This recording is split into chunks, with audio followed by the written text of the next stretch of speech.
This section's about writing. It's quite strange thinking about we're talking about writing, but then there's a lot of text also on the website. Examiners only see what the students write, so they might conduct a very efficient research project and have all sorts of exciting outcomes, but if they don't learn the skills of writing about this right from the start, then the examiner's not going to know how good it was, or what it did, or what it achieved, or what its major arguments and contribution to knowledge are.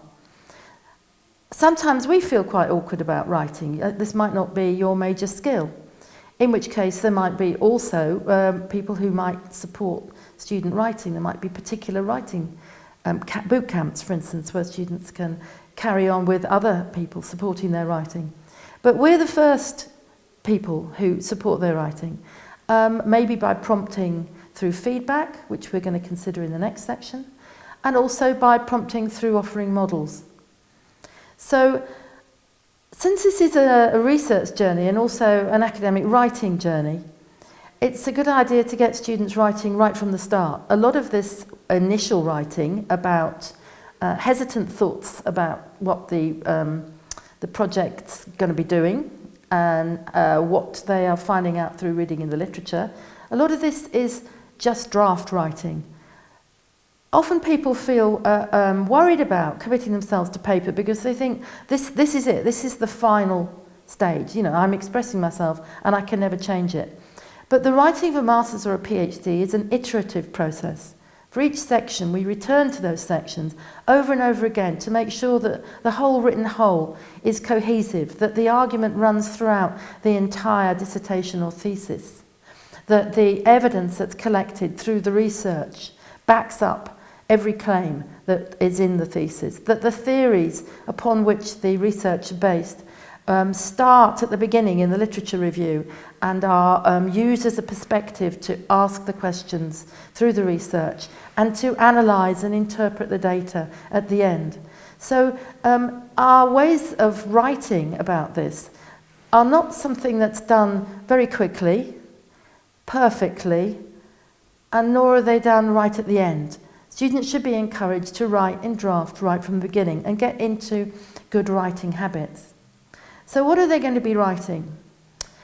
They're going to be writing quite often quite a standard shaped dissertation or thesis, which in each discipline also resembles an academic journal article. The difference between a thesis or a dissertation and an academic journal article, there are obviously many differences, but the main difference is that in the work for the qualification, they're also showing that they understand fully the literature in the field.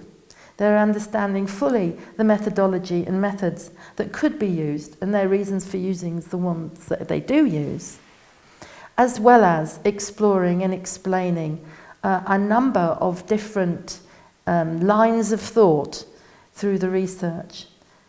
So the shape of the writing for a dissertation or thesis is relatively top-heavy, with showing how they can do the research and explaining that to a supervisor, an examiner and a reader. Whereas the shape of an academic article is more bottom-heavy, with a lot more time and attention and space on the new contribution. Both have the how can you do it and contribution, but the article has more space on the contribution. So students are learning to spend quite a lot of time writing differently in different sections of the dissertation or thesis. They're learning how to write an abstract, although that's probably the last thing they'll finish off when they finish off their dissertation or thesis. So they start with an abstract, probably an abstract in the proposal.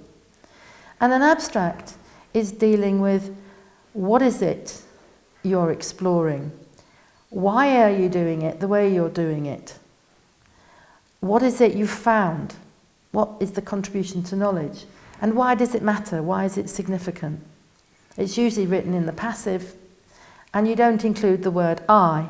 You only have quotations if they're absolutely central, one maybe, to the whole of the argument that's in the abstract. And you don't explain at great length why you did it the way you did it, and you don't explain at great length all the percentages and all the data that you've got. You come out with a significant contribution to knowledge and you make those statements. Abstracts are different in different disciplines, and some of them are structured abstracts with headings, and some of them are 250 words and some of them are 500.